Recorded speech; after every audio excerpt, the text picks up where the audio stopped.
Hi, everyone. Good afternoon. I'm Sandy Chung, she, her pronouns. I'm the Executive Director of the ACLU of Oregon. I am your moderator this afternoon. At the ACLU of Oregon, our vision is to create a democracy that is fully of, by, and for all of the people. And we know that voting is incredibly important to a healthy and thriving democracy. So today I'm very excited to moderate this town hall with our amazing elected and community leaders here in Oregon. And so before we jump into our town hall, I'd like to share with you first the format of our town hall, and then some helpful features for you to participate. And then we'll get started with our town hall panelists. So this will be the flow of our town hall today. First, we will have opening remarks from the elected and government leaders here today. Then we will do a set of moderated questions, both some questions that we thought you would be interested in receiving answers to, as well as questions that participants at this webinar have pre-submitted to the team here. And then we will end with parting remarks from our panelists. To help you better participate in this town hall, I wanted to let you know about the captioning feature. To turn on captions, you can visit the More box at the top of your screen and then go to the language and speech option, which will allow you to show live captions, if that is helpful to you. Please note the chat and question and answer functions have been disabled, so you won't be able to use it. However, the Secretary of State's office will send you information with their contact email, and so you will be able to follow up with questions. And please note, there were a lot of questions submitted by participants, so we may not be able to get through all of them, but we did sort them so that we could get through as many of them as possible. And again, the Secretary of State's office staff will be sending out an email with their contact information, so you can follow up with questions that you have that may not have been answered. So let's start our town hall with our panelists. This afternoon, I am so honored to introduce our panelists, U.S. Senator Jeff Merkley, President of the Association of County Clerks, Dag Robinson, and Oregon Secretary of State, Tobias Reed. For opening remarks, we will first start with Secretary Reed, then Senator Merkley, and then Dag Robinson. And so now I'd love to welcome Secretary Reed. Thanks, Sandy. Thanks, everyone, for being here today. I am very much looking forward to your questions in this really important conversation about Oregon's elections and, frankly, our very democracy. My role as Secretary of State really is to serve every Oregonian, and our office is at the heart of that relationship that people have with state government. A big part of that, of course, probably the biggest part, is having safe, accurate, and fair elections. And I don't think it's a stretch to say we're in some challenging times when it comes to elections right now. So I want to give you two messages in these opening comments. One, the threats to our democracy and our election system are real. And also, we have safe, accurate, fair elections in Oregon. If you hear nothing else, please hear those two things. To begin with, though, I think it's worth thinking a little bit about how these attacks on our system of elections have really been unrelenting from the federal government.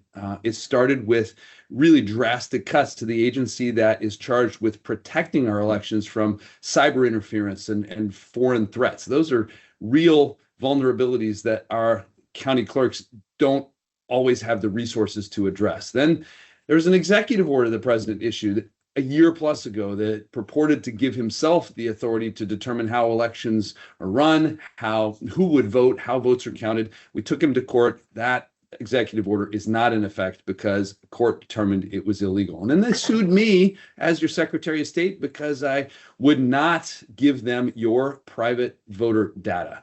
That case is under appeal, but it was thrown out by a federal court judge. And they're continuing to try to weaponize the U.S. Department of Justice to prove their election fraud conspiracy theories. You can see that in Fulton County in Georgia, in Maricopa County in Arizona, where they have demanded records and really tried to, I think, push for interference in the 2026 and 2028 elections. They're also pushing the SAVE Act, the Save America Act. I'm sure we'll talk about that, all of which is premised on the idea that voter fraud and non-citizen voting is widespread. I'm here to tell you it is not. But these policies, all of them, really serve to make it harder and more expensive for Americans to vote. And that is not good for our country. It's continuing because just last month, the president issued another executive order, which would create a voter eligibility list and deny the Postal Service the ability to send a ballot to anyone who's not on that list. They're threatening states with funding cuts. We don't comply with this. But again, we believe that is unconstitutional. That's why we're with more than 20 other states in pursuing legal action to stop that executive order as well. I want to tell you this really clearly. Our system of elections is safe, accurate, and fair. And by threatening states, this executive order is just trying to hold Oregonians hostage over politics. But the Constitution, that document that continues to govern everything we do, is not on the side of that agenda. It says very clearly in Article 1, Section 4, states run elections, not presidents. And in Oregon, we are going to defend that authority every single time. We're working with our Attorney General to push back in court. We're working with our county clerks, the president of whom you will hear from today, to make sure they have the tools, the knowledge, the ability to respond to whatever threat comes. That is our obligation. And we will continue to work with this group here and anyone else to make sure that your vote is protected, that it is counted, because that's our oath. It's to the people of Oregon, to you, not to the politics of Washington, D.C. And that is how we defend our democracy. That's how we protect our future. It's how we protect your voice. And so there's some tough times and some challenging questions in front of us, but I feel very good about where we are in Oregon and our system, and I'm looking forward to this conversation. So thank you all for being here. Let's keep the conversation going. Thank you, Secretary Reed. Senator Merkley. Oh, Senator, I think your microphone is still off. Are you hearing me now? Yes. Yes. Okay. Well, greetings, everyone. Jeff Merkley here, and thank you, Sandy, for the great work ACLU Oregon is doing and that they're doing nationally, because we need that legal power in confronting this administration. And Secretary Tobias Reed, we know we're in the best possible hands as we carry on this fight in your role as Secretary of State. And Dag Robinson, thank you for your work in Harney County and with the Oregon County clerks. And the clerks are just doing incredible work under a lot of pressure. And thank you, all of you, for joining us. And I know that you've joined us because you have concerns about elections, and you should have concerns. And because the president's out to change things without actual legislation to do so, without any constitutional permission to do so. But folks are wondering, what's going to happen? Can I still vote by mail? Will I have to prove my identity? Do I have to carry a card? Will I get purged from the voting list? Will the Postal Service deliver my ballot on time? So there's a lot of confusion and a lot of stress because of Trump's attack on the integrity of our system of voting. It's certainly part of a larger strategy to erode the Constitution's checks on the president's power. We have significant checks in the Constitution, the Congress, and Congress has the power of the purse and the power of taxation and the power over the question of war and the power of oversight. But all those have been seriously eroded under the leadership of the House and Senate. We really have what's referred classically, a fancy term, rubber stamp Congress. And the courts have unfortunately not been the full check that they need to be, as we've seen the conservative majority strengthen the power of the presidency, and yet they're still playing an incredibly significant role. There's going to be a lot of law cases, and we hope that they will actually defend the Constitution. And then we have elections, and that's a great check on where our country goes. But we see what's happening as the president's urging states like Texas and Florida redraw congressional maps and issue executive orders, as Secretary Reed discussed. So we had a first executive order from the president, and then we had the introduction of the SAVE Act, which I'll talk about in a moment. Mostly stopped it for now, but we cannot relax our vigilance. And then we have a second executive order. But it shows that the president's in full gear and his team. They're going to keep pushing it and keep persisting in trying to corrupt this November election. And of course, in this SAVE Act, there's several things I want to highlight. The first, to emphasize what Secretary Reed said, the SAVE Act is not about stopping non-citizens from voting. It is all about stopping citizens from voting, citizens that the Republican Party and President Trump don't want to vote. We have seen through numerous audits from law enforcement and news organizations and universities and think tanks by elected officials of both parties, it is more likely to get struck by lightning than it is for a non-citizen to vote. What are they trying to do? Well, first, they're trying to make it hard for people to register and hard to vote, at least people in certain groups, if they would like to diminish the number who vote. And they want to make it easier to purge people off of the voting list to start with by this requirement that we submit our national voter list. As Tobias mentioned, there's an executive order. We resisted, we fought it in court, and we won. So they're trying to pass a law and say you have to do this. We didn't have a law before. They're trying to pass a law, and so far we're stopping it in the Senate. And as long as there's not a change in the rules of the Senate, I think we'll succeed, but that's certainly a risk. So harder to register, harder to vote, easier to purge folks, and all of this would create new barriers for married women or 69 million American women who changed their name for their birth certificate, so they would be susceptible to being purged because their names don't match their birth certificate. 4 million men as well have a different last name. And then the ID requirements are targeted to make it harder for tribal members and college students and less affluent voters to vote. And for that matter, for folks in rural communities as well. And then they are attacking another feature which is near and dear to our heart, and that is vote by mail. And vote by mail, we are looking at concerns. Is it possible Trump might order the post office not to deliver ballots? I'm not so concerned about our primary, but think about November election, not to deliver the ballots to the voters. Or if they don't have the exact requirements met that he's saying need to be met, even if it's not in law, then maybe order the Postal Service not to deliver the ballots afterwards. All of that is why the courts are going to be absolutely essential, because the Constitution says time, place, and manner of elections is determined by the state. It can also be determined by legislative action. That means a bill is required, not a presidential edict. But think about how disruptive this could be. Your name was purged today, and you only maybe have a few days before election day. How are you going to get re-registered when the requirements of the bill say that you can't even use a birth certificate to re-register? It has to be a birth certificate and an additional piece of ID. And the birth certificate doesn't match your married name and so forth. So the threats to vote by mail, very significant. And one of the features is you'd have to put ID inside the envelope. So normally we think of the only ID as your signature on the outside of the envelope. Once the envelope's opened, it's a secret ballot. But now, attached to that secret ballot, you'd have a piece of your ID. Is your vote still really going to be secret?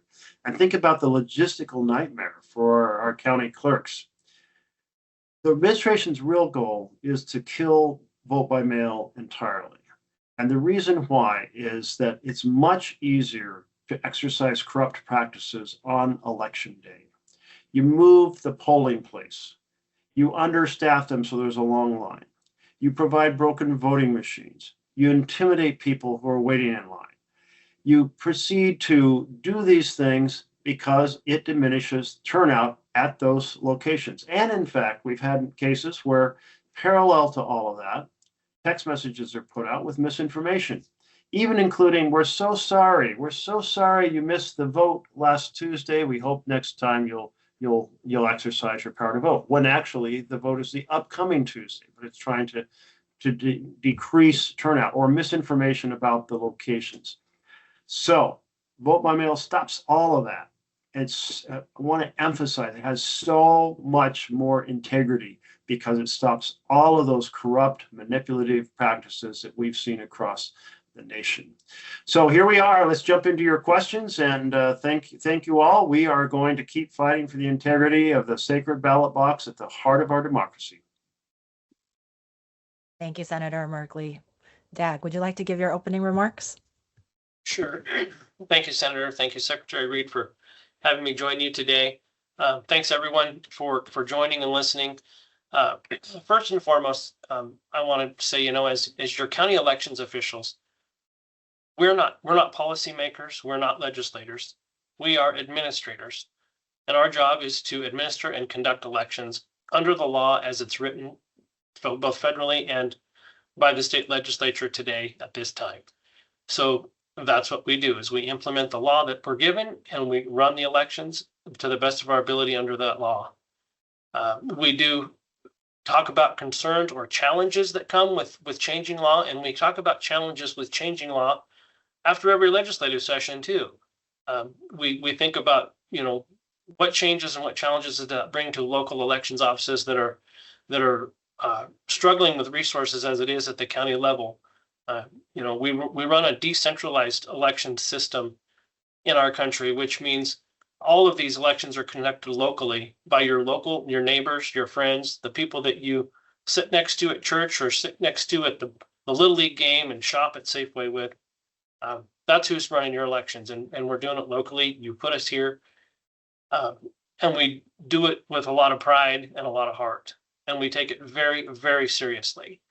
What I want to do, and again, is add everyone who comes into our office. We love to show them how we do this from start to finish, from the path of the ballot, from the door all the way through to tally.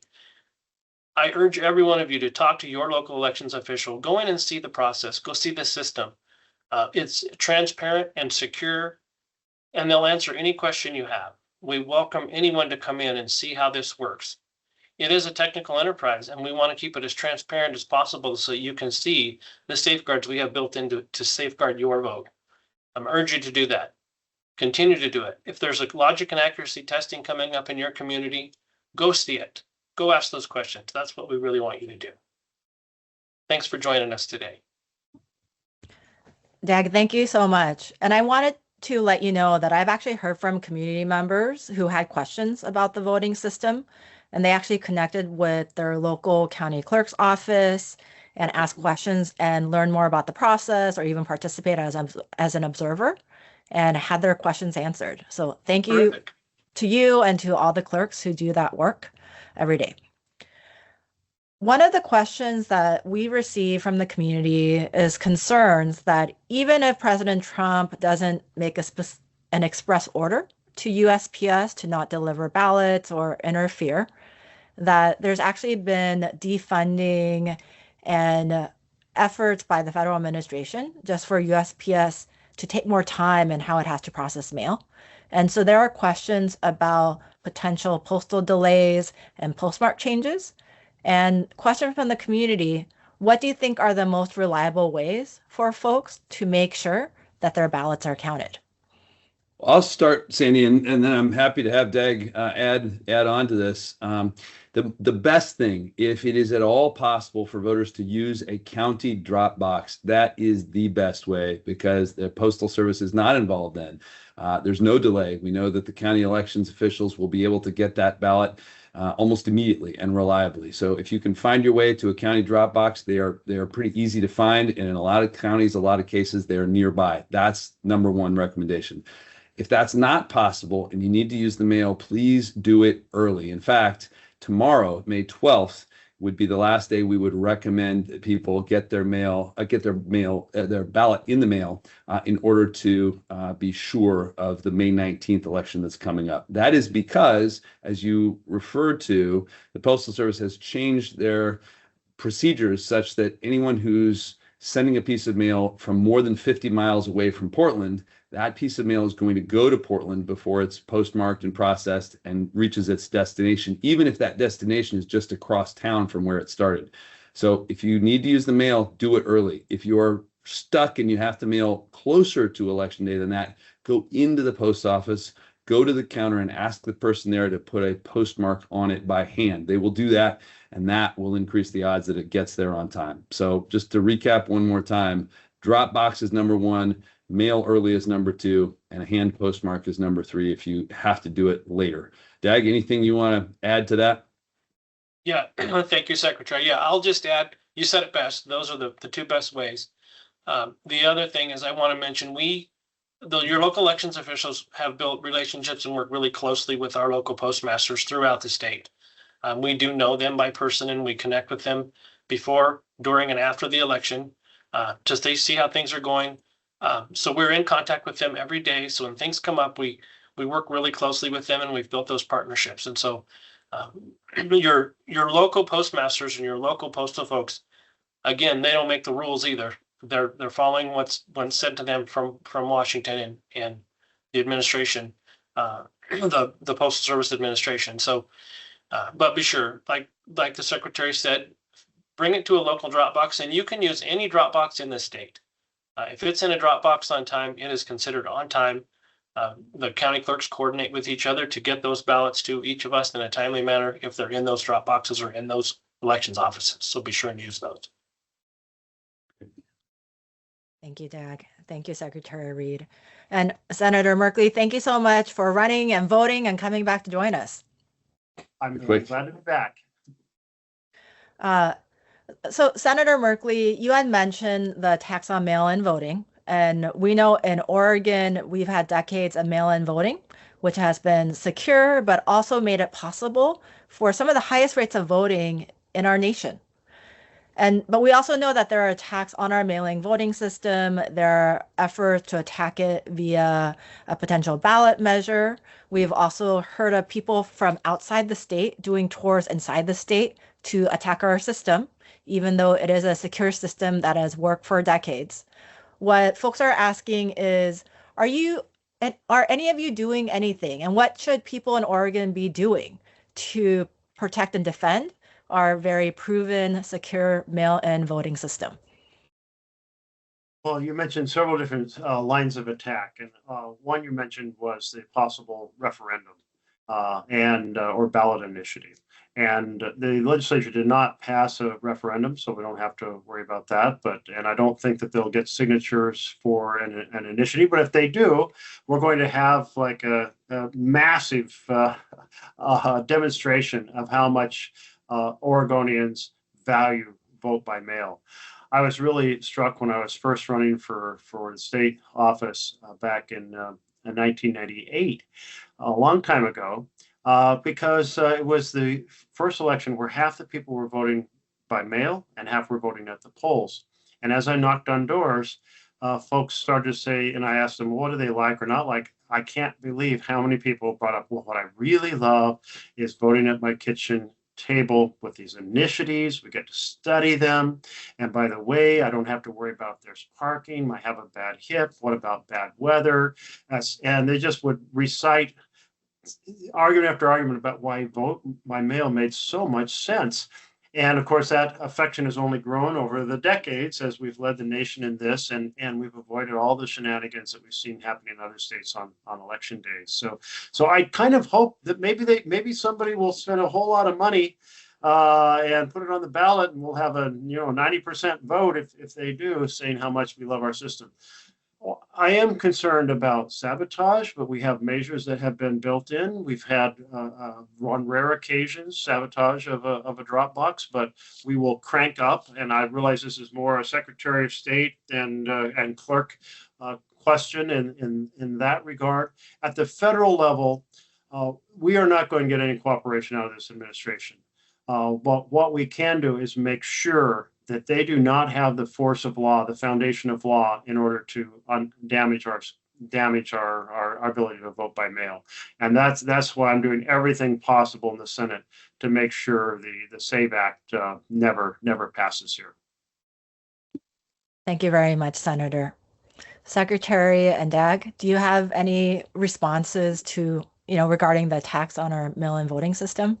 Yeah, I would just emphasize something that the senator already pointed out, which is that the Constitution guarantees our right to choose our own system of elections, and Oregonians chose this. So we are going to continue to defend that right. And I think the other thing we do with the truly unsung heroes of democracy, Dag and his colleagues across the state, is to run these elections really well so that people continue to have confidence. And I just repeat what Dag said too. This is an opportunity for people to go and observe how this works on their own, so they can feel the same kind of confidence that we do. We're going to do it well. We're going to continue to defend our constitutional rights to make our own choices. I can add to that a little bit. Oregon did vote on this system overwhelmingly in 1998.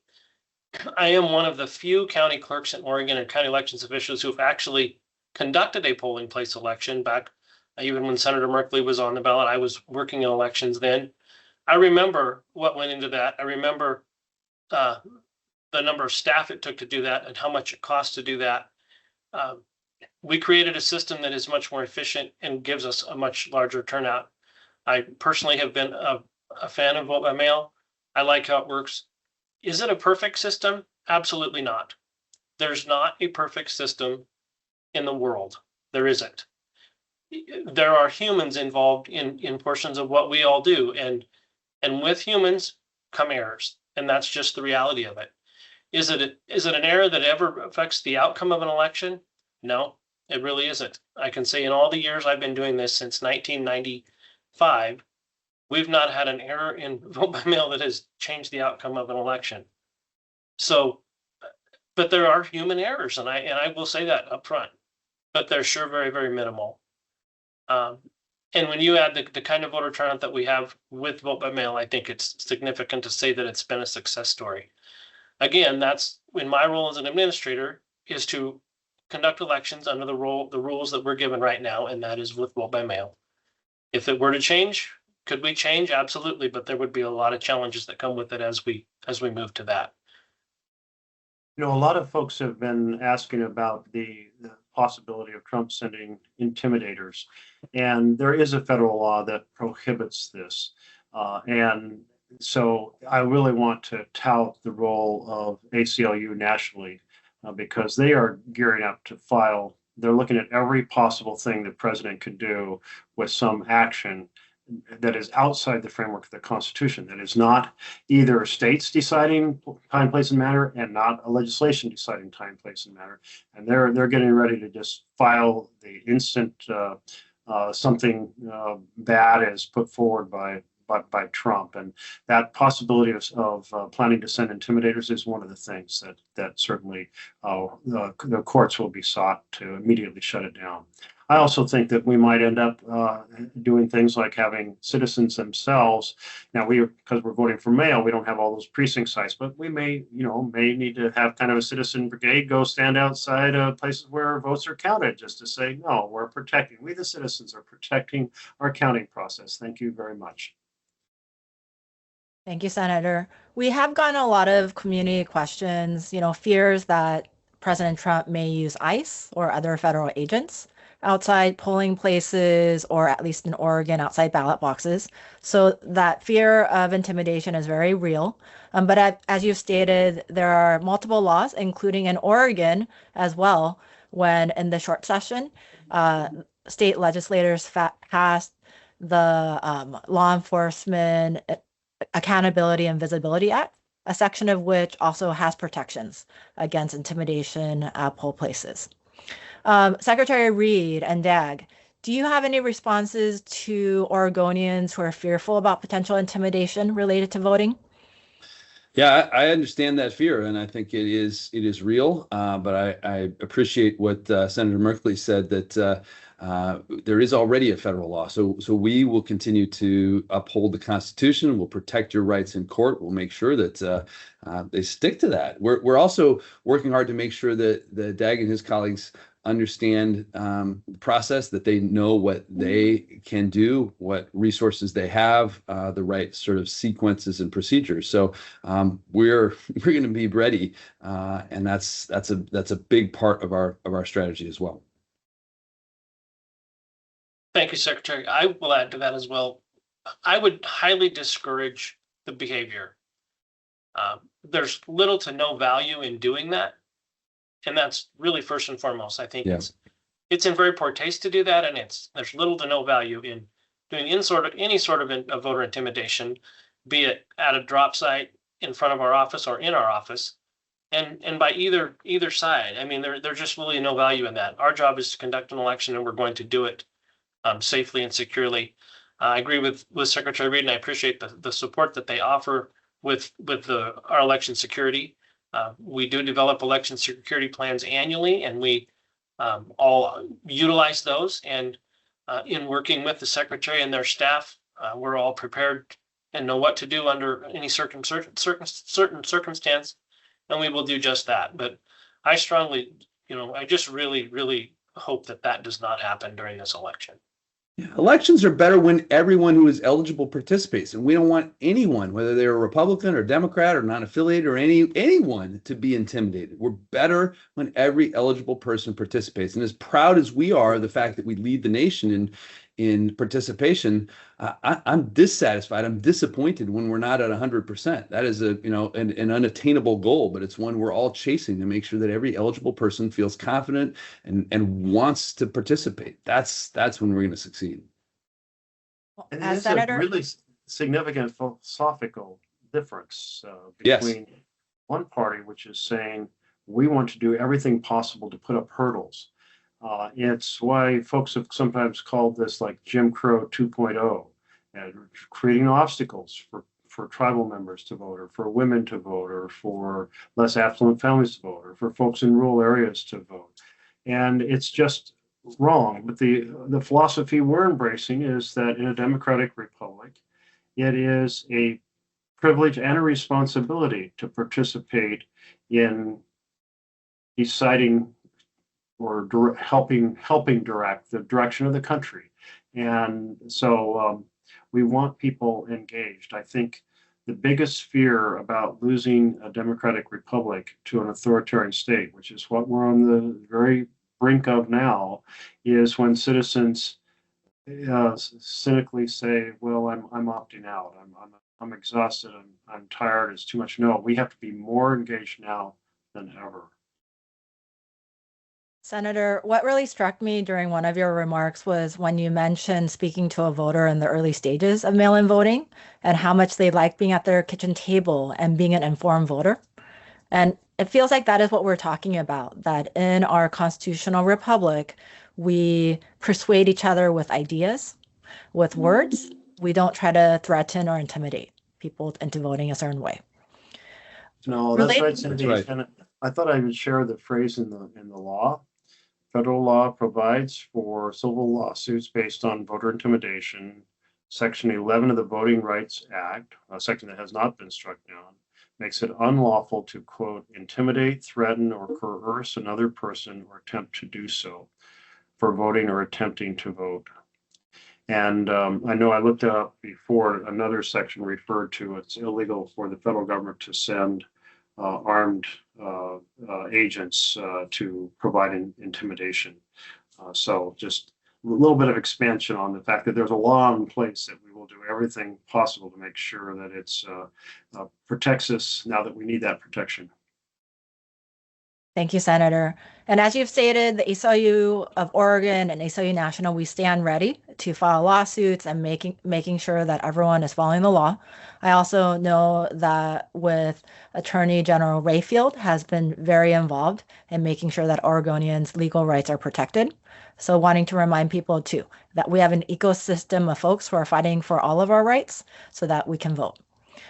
Related to these questions, Senator, a question that multiple people have asked is related to the Voting Rights Act and the rolling back of the Voting Rights Act by the U.S. Supreme Court. So just asking you, how do we approach the current system and actors who really do seem to be trying to take away the right of folks to vote and to be fully represented in our democracy? Yeah, well, a little bit of historical perspective here. after the Civil War, we had Reconstruction, and we established civil rights very powerfully in southern states of the United States. And the result is we had two Black men elected as senators to the U.S. Senate. We had 14 Black individuals elected to the House of Representatives. But with the end of Reconstruction, all of that disappeared, all of that protection disappeared, and we saw all kinds of barriers for minorities to participate in our republic. And but the Voting Rights Act, 1965, said, no, we're putting an end to all those barriers. We are going to re-embrace the vision of everyone being able to participate. So here we are now with this effort to put up barriers again, and the Supreme Court is not helping us. The first thing they did is a while back, a couple of years now, they gutted a section that said new laws that have the impact or the possible impact of blocking specific groups of citizens from participating have to get pre-clearance to make sure that they don't do that. And that was struck down. So pre-clearance is gone. And the court kind of was saying, and I'm saying this as a non-lawyer, and Sandy, you can correct me on this, but essentially said that the problem doesn't exist anymore. We don't need that law anymore. And I'm kind of like, well, leave that up to the legislature to decide if we don't need that law. Thank you very much, because it's the principle we're protecting, a constitutional right of each individual. And then we have the court just 2 weeks ago saying, you know what, it's okay if you take a community and you slice them up into little pieces and attach them to adjoining districts to eviscerate their political power, as long as you don't say you're doing it on the basis of race. If you say you're doing it for some other reasons, like, well, we don't like Democrats, then it's okay. But the impact is obviously the same. It's being done to take a minority community, slicing it into pieces, and saying that they will never have a chance to have someone who represents their point of view. The Latino community, an Indian community, and as a Native American community, a Black community. And so this is very discouraging to me that the Supreme Court did this, and it is going to result in a number of states deciding to gerrymander even more than they already are. And I think about what Tennessee just did. Tennessee, I think, had 9 seats and 8 were Republican seats and 1 was a blue seat. So 8 red seats, 1 blue seat. And they said, we're going to make it 9 out of 9. So no Democrat in the state, even though they represent a significant percentage of the state, maybe 30% or something, I don't know the exact number, they will get no representation. And we're caught now in this dilemma because in order to honor the citizens of a state, you would never do this.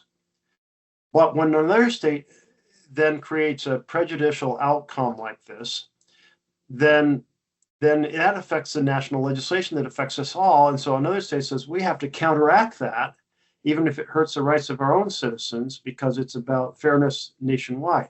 It's a terrible, this whole gerrymandering battle that Trump initiated is really doing harm to our democracy.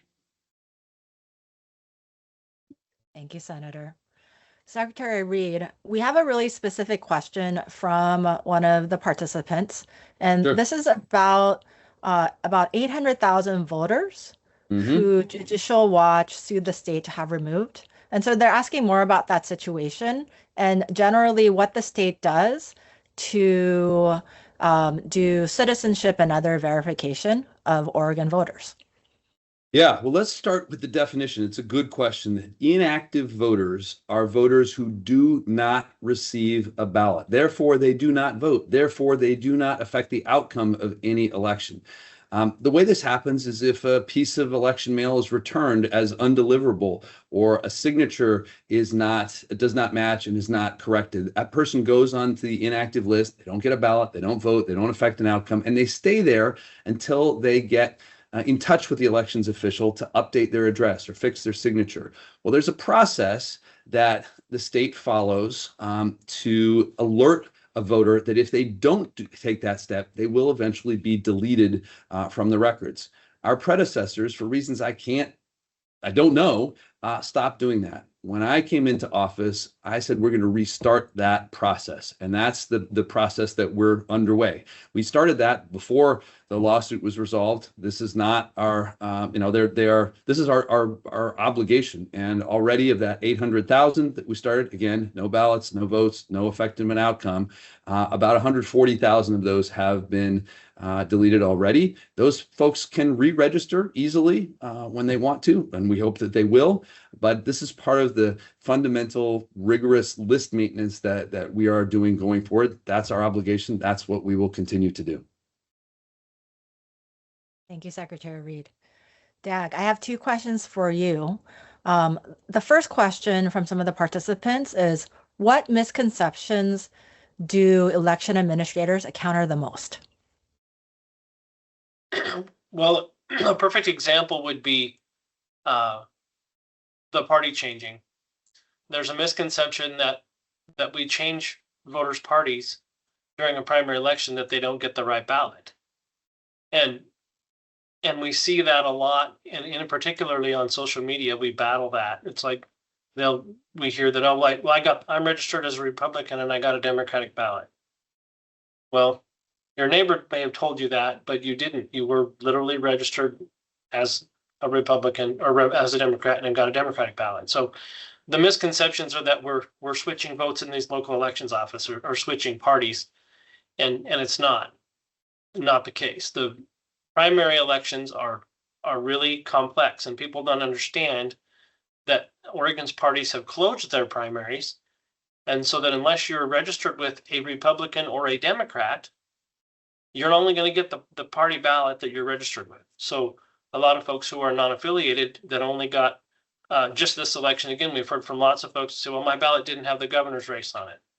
Well, it's because you're not registered with a party who has a closed primary. That's a big misconception about how primaries work in general. I think that's really the biggest one that we hear of right now. Thank you, Dag.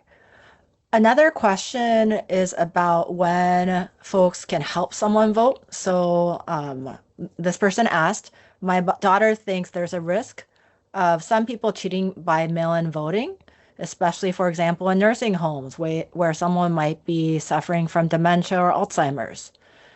And so their question is, can relatives or someone else help people fill out their ballots, and what are the limitations and protections on that? So folks can have someone help fill out their ballot. We urge folks not to do that. Each county elections office can send a team, a bipartisan team, to anyone to assist them with their ballot. That means there's two people helping them. And really that's what we urge, is that folks call our office if you have concerns about that, and we will send a team out to do that for you. And it's the same as dropping off your ballot. We urge folks in Oregon, it's not illegal for folks to give their ballot to their neighbor to drop off at the drop box or for friends to gather neighborhoods. We urge folks not to do that. Take responsibility for your ballot. You take it to the drop box. It just is, there's some really important things that folks need to do for themselves, and guarding your vote is one of them. I really believe that. Thank you, Dag. Senator Merkley, this is a question about the SAVE Act. This person says, why is requiring ID voter disenfranchisement? And they say, ID is often required for other things, whether air travel, purchasing alcohol, even being admitted to certain events. So their question is more about the SAVE Act and why you think the identification element of it can disenfranchise voters. Yeah, well, a couple things. Democrats have also supported legislation that had ID requirements. And in fact, Senate Bill number 1 that I authored with the help of many other people had requirements. But if the requirements are designed in a fashion that makes it difficult for selected groups to vote, then it's not about the security of voting. It is about stopping particular groups from voting. And for example, the way that this particular SAVE Act is constructed, it's constructed to make it very hard for folks on campus, students, to be able to vote, because even at a public university where you get a state ID, you can't use your school ID. It makes it very hard for tribal members to vote. Tribal members are members for life, so it has no expiration date. And they've written this so that a tribal ID cannot be used. And a lot of people do not have, and there's been different versions of this, but at one point it was that you would have to either have a passport. By the way, you can't even use a driver's license, because a driver's license, even a secure ID driver's license, can be issued to a non-citizen. So even your driver's license can't be used. So you need a passport or a birth certificate. But here's the thing. You have a lot of folks don't have passports. I think about 50% of us don't have passports. More affluent families are more likely to have passports. And so if you're less affluent, it's kind of discrimination against less affluent folks. And to get one, it costs, I think it was $125 now to get a passport. So you have this essentially poll tax, higher. Tobias is saying it's higher than that, $165 to get a passport, $165. And the wait time can be 6 months. So if the SAVE Act says we have to give our voters list to the president's team, they get to purge people off of it. We find out 2 or 3 weeks before the election we're purged, and how are we even going to get notified, because there's no notification requirement. We're not even going to be able to get an ID in time, because we won't be able to get a passport, and our birth certificate has the wrong name on it for our married name. In other words, it's absolutely written and designed to stop specific groups from voting. And by the way, rural Americans also are much less likely to have a passport. So this is also discrimination against rural Americans. So those are the reasons. It's the way this is constructed. It is absolutely designed to stop people from being able to vote, as opposed to empowering them. Thank you very much, Senator. Secretary Reed, a question for you is, what is the state of Oregon doing to protect the privacy of Oregonians and Oregon voters? Well, we're just making sure that we're upholding our authority. We are resisting when unconstitutional, illegal demands are made. I was in court as a defendant because the U.S. Department of Justice sued when I refused to hand over your private voter data, your driver's license numbers and partial social security numbers, your birth dates. The federal judge dismissed that case, and while the federal government is appealing that, we're going to continue to hold that up. We are going to make sure that our systems continue to be secure and accurate. That's how we protect our system, how we protect the voices of Oregonians and protect our democracy. Secretary Reed, a related question is whether you think that some of the attacks on the privacy of voters is another way to try to intimidate some folks from voting. Well, when I was in the legislature, and now Senator Merkley was then Speaker Merkley, he told us about the rules of the House about not attributing motives to other people. So I don't think I'm in a position to say why, but I certainly have suspicions.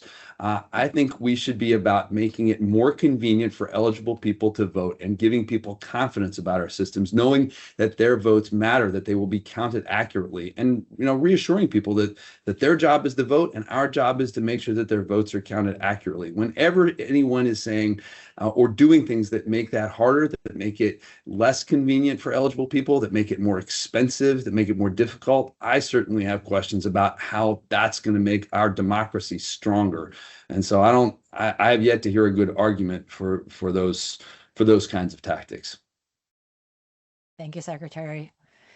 Dag, the ACLU recently worked on an electoral project, and so we went through a lot of the voter pamphlets. And there's an incredible array of information in voter pamphlets, so both by the Secretary of State's office and by the county offices.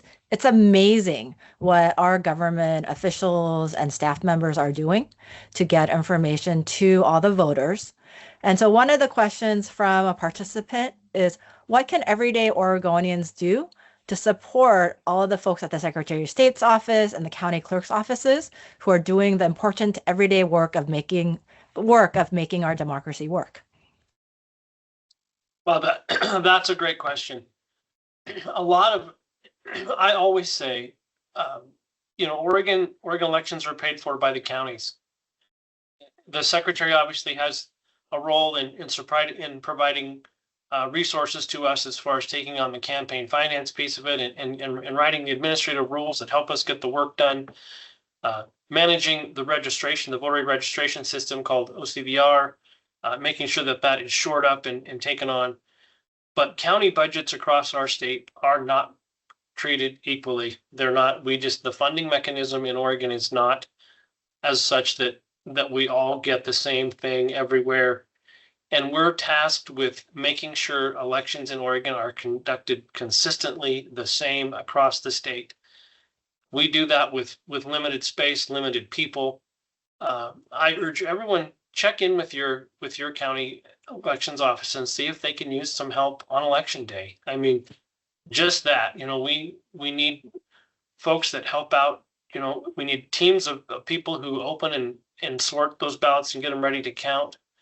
And advocate for some funding for elections administration funding across the country. I worked last week with Senator Merkley to try to garner some federal funding to provide for election infrastructure. That's where we struggle. Tally systems are incredibly expensive, and you take a small county like Harney County is a good example. We have to budget for something that's going to cost us more than $100,000 over many years because, we're competing with county roads and county jails, and the sheriff's office needs a new vehicle, and those needs in this office get diminished when it comes to things we need right now. So just keep in mind that perspective that the county dollars are spread really, really thin in Oregon. I don't know how any individual can help with that, but it's a problem that we have across the country. Is election administration funding just is not at a high level of significance in people's minds. Say, Dad, can I really emphasize your point about people volunteering? Because what I've heard from a variety of county clerks, and you can correct me if this is not fitting with your observation, but is that there's a lot of old-time volunteers who are, getting a little older, and we need to have folks who are helping to come in and be new volunteers to help replace those who are no longer able to do so. And so that's just a great way to be part of our democratic republic, is to volunteer for the county clerks and help them out. I have a 2-sentence addition to that too. I'm Secretary of State now, but previously I was State Treasurer, and I am here to tell you that there is no better investment in democracy than in county clerks. That absolutely is true. We've got to make sure that they have the resources they need. So just to endorse what you both said. Thank you, Secretary. I would also like to endorse that. Having worked on our project, it's amazing to go to all of the county clerks' websites and see the resources and information that county clerks' offices provide to voters. It looks like we have about 5 to 6 minutes left. And so I just want to thank all of you for a very informative, uplifting town hall.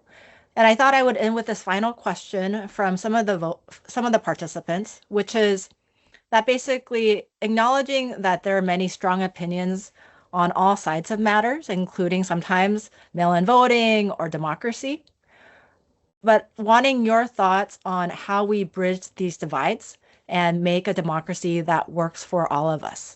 And so if you can maybe take about a minute to answer as we near our end at 4:15 and add any other final thoughts you may have. So maybe we'll start in the reverse order from the opening remarks. So Dag, then Senator Merkley, and then Secretary Reed. Dag. I think the best way we can do that is learn to be kind again. We've got to learn to trust each other again. And as I said, people need to trust that your county elections officials, your friends, your neighbors, the people that you're going to the park with are who's doing this work. And we're passionate about it. We care about it. We want it done right. No one cares more about election integrity than your local elections office. Believe you me, I have a passion for it, and so do my 35 colleagues in this state. I mean, we really do. We care about it deeply, and I think just allowing you to trust us that we're safeguarding your democracy for you, and we're doing it to the very best of our ability. I really want to lean in on that. Thank you, Dag. Senator Merkley. Well, Dag, I think you summed it up by asking people be kind and respectful, because we've lost a lot of that as the division between the parties. Cable television kind of polarizes things. Social media polarizes things. So it's up to us to make an extra effort. Here in the Senate, I make that extra effort by trying to get a Republican on every bill or amendment that I introduce. Don't always succeed, but I'm always trying to do that. You can disagree with somebody on a set of significant issues, but you may find that there's another set that you actually agree with.